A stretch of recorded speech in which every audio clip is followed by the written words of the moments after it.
দেখুন বন্ধুরা, আমি একটা বস্তার আসন বানাচ্ছি। একদম ছোট্ট আসন, ঠাকুরের ব্যবহার করার জন্য। তো এইদিকে দেখুন পুতুল বানিয়ে নিয়েছি। তো এইদিকে আরেকটা পুতুল বানাচ্ছি।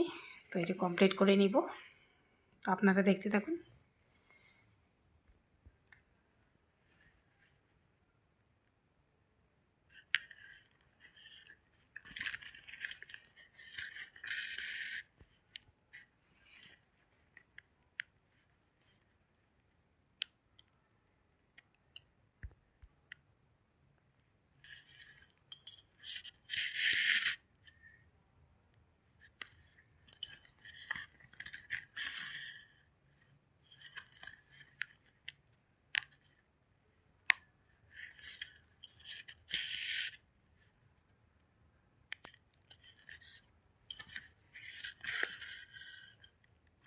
তো এইভাবে বন্ধুরা কমপ্লিট করে নিচ্ছি।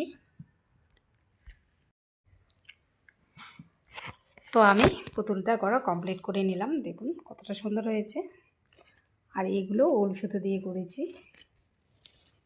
আর এটা করলাম আমি এই রকম সুতো দিয়ে, সুই সুতো দিয়ে। তো সম্পূর্ণটা কমপ্লিট করে আপনাদেরকে দেখাবো। আর ফুল ভিডিওতেই এইরকম আসন আমি তৈরি করে দেখাবো। তো আপনারা দেখতে থাকুন বন্ধুরা। টাটা।